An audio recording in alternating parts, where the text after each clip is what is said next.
चौथा अध्याय।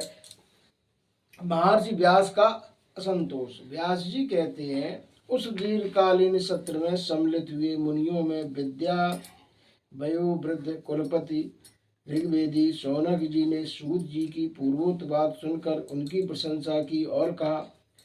शौनक जी बोले, सूत जी, आप वक्ताओं में श्रेष्ठ हैं तथा बड़े भागशाली हैं। जो कथा भगवान सुखदेव जी ने कही थी वही भगवान की पुण्यमयी कथा कृपा करके आप हमें सुनाइए। वह कथा जिस युग में किस स्थान पर और किस कारण से हुई थी। मुनवर, श्री कृष्ण द्वैपायन ने किसकी प्रेरणा से इस परमहंसों की संहिता का निर्माण किया था। उनके पुत्र सुखदेव जी बड़े योगी, समदर्शी, भेदभाव रहित, संसार निद्रा से जगे एवं निरंतर एकमात्र परमात्मा में स्थित रहते हैं। वे छिपे रहने के कारण मूढ़ से प्रतीत होते हैं। व्यास जी जब संन्यास के लिए वन की ओर जाते हुए अपने पुत्र का पीछा कर रहे थे, उस समय जल में स्नान करने वाली स्त्रियों ने नंगे सुखदेव को देखकर जो वस्त्र धारण नहीं किया, परंतु वस्त्र पहने हुए व्यास जी को देखकर लज्जा से कपड़े पहन लिए। इस आश्चर्य को देखकर जब व्यास जी ने उन स्त्रियों से इसका कारण पूछा, तब उन्होंने उत्तर दिया कि आपकी दृष्टि में तो अभी स्त्री पुरुष का भेद बना हुआ है, परंतु आपके पुत्र की दृष्टि में यह भेद नहीं है। कर्णांचल देश में पहुंचकर हस्तिनापुर में वे पागल गूंगे तथा जड़ के समान विचरते होंगे। नगरवासियों ने उन्हें कैसे पहचाना? पांडव नंदन राजर्षि परीक्षित का इन मौनी सुखदेव जी के साथ संवाद कैसा हुआ, जिससे यह भगवत संहिता कही गई है। महाभाग, श्री सुखदेव जी तो गृहस्थों के घरों को तीर्थ स्वरूप बना देने के लिए उतनी ही देर उनके दरवाजे पर रहते हैं जितनी देर में एक गाय दुही जाती है। सूत जी, हमने सुना है कि अभिमन्यु नंदन परीक्षित भगवान के बड़े प्रेमी भक्त थे। उनके अत्यंत आश्चर्यमय जन्म और कर्मों का भी वर्णन कीजिए। वे तो पांडव वंश के गौरव बढ़ाने वाले सम्राट थे। वे भला किस कारण से साम्राज्य लक्ष्मी का परित्याग करके गंगा तट पर मृत्यु पर्यंत अनशन व्रत लेकर बैठे थे। शत्रुघ्न अपने भले के लिए बहुत सा धन लाकर उनके चरण रखने की चौकी को नमस्कार करते थे। वे एक वीर युवक थे। उन्होंने उस दुसज लक्ष्मी को अपने प्राणों के साथ भला क्यों त्याग देने की इच्छा की। जिन लोगों का जीवन भगवान के आश्रित है, वे तो संसार के परम कल्याण, अभ्युदय और समृद्धि के लिए ही जीवन धारण करते हैं। उसमें उनका अपना कोई स्वार्थ नहीं होता है। उनका शरीर तो दूसरों के हितों के लिए था। उन्होंने विरक्त होकर उसका परित्याग क्यों किया? वेदवाणी को छोड़कर अन्य समस्त शास्त्रों के आप पारदर्शी विद्वान हैं। सूत जी, इसलिए इस समय जो कुछ हमने आपसे पूछा है वह सब कृपा करके हमें कहिए। सूत जी ने कहा, इस वर्तमान चतुर्युगी के तीसरे युग द्वापर में महर्षि पाराशर के द्वारा वसु कन्या सत्यवती के गर्भ से भगवान के कलावतार योगी राज व्यास जी का जन्म हुआ। एक दिन वे सूर्योदय के समय सरस्वती के पवित्र जल में स्नान आदि करके एकांत पवित्र स्थान पर बैठे हुए थे। महर्षि भूत और भविष्य को जानते थे।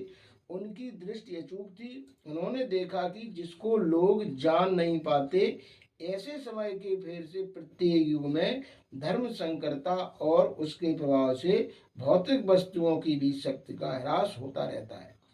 संसार के लोग श्रद्धाहीन और शक्ति रहित हो जाते हैं। उनकी बुद्धि कर्तव्य का ठीक ठीक निर्णय नहीं कर पाती है और आयु भी कम हो जाती है।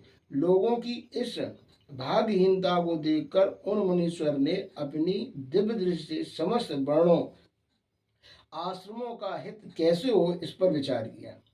उन्होंने सोचा कि वेदोक्त चार्तहोत्र कर्म लोगों का हृदय शुद्ध करने वाला, इस दृष्टि से यज्ञों का विस्तार करने के लिए उन्होंने एक ही वेद के 4 भाग कर दिए। व्यास जी के द्वारा ऋक, यजु, साम और अथर्व, इन 4 वेदों का उद्धार पृथक्करण हुआ। इतिहास और पुराणों की 5वां वेद कहा जाता है। उनमें से ऋग्वेद के पैल साम गान के विद्वान, जैमिनी एवं यजुर्वेद के एकमात्र स्नातक वैश्वपायन हुए। अर्थवेद में प्रवीण हुए दणोनंदन समंत मुनि, इतिहास और पुराणों के स्नातक मेरे पिता रोयमर्षण थे। इन पूर्वोक्त ऋषियों ने अपनी अपनी शाखा को और भी अनेक भागों में विभक्त कर दिया। इस प्रकार शिष्य प्रशिष्य और उनके शिष्यों द्वारा वेदों की बहुत सी शाखाएं बन गईं।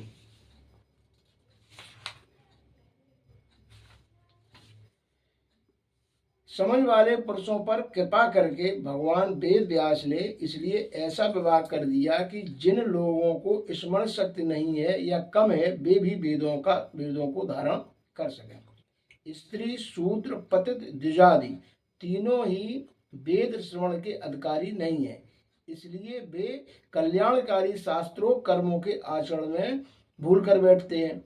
अब इसके द्वारा उनका भी कल्याण हो जाए, यह सोचकर महामुनि व्यास जी ने बड़ी कृपा करके महाभारत इतिहास की रचना की। शौनकादि ऋषियों, यद्यपि व्यास जी इस प्रकार अपनी पूरी शक्ति से सदा सर्वदा प्राणियों के कल्याण में ही लगे रहे, तथापि उनके हृदय को संतोष नहीं हुआ। उनका मन कुछ छिन्न सा हो गया।